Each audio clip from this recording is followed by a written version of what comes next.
अस्सलामुअलैकुम, hello everyone.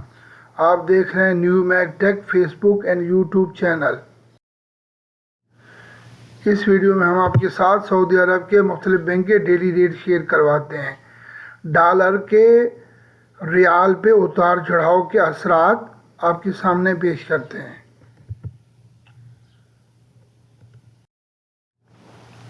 तहवील राजी bank rate offer कर रहा है पाकिस्तान का 73.53, इंडिया का 21.77, बांग्लादेश का 30.42, नेपाल का 34.94।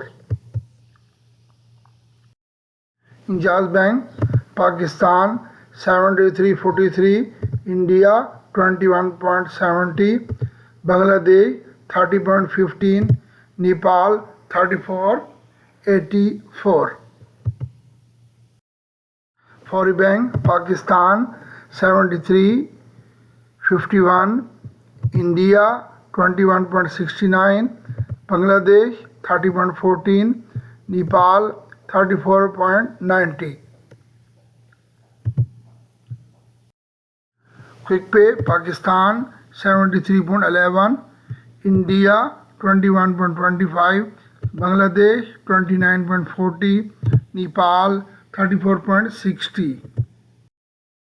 MoneyGram Pakistan 73.49, India 21.65, Bangladesh 30.41, Nepal 35.11।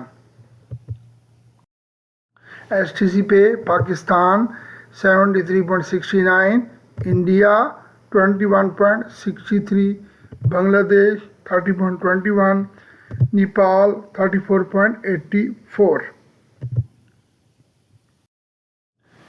Please like करें, सब्सक्राइब करें और शेयर करें। Thank you. Take care. अल्लाह हाफिज़।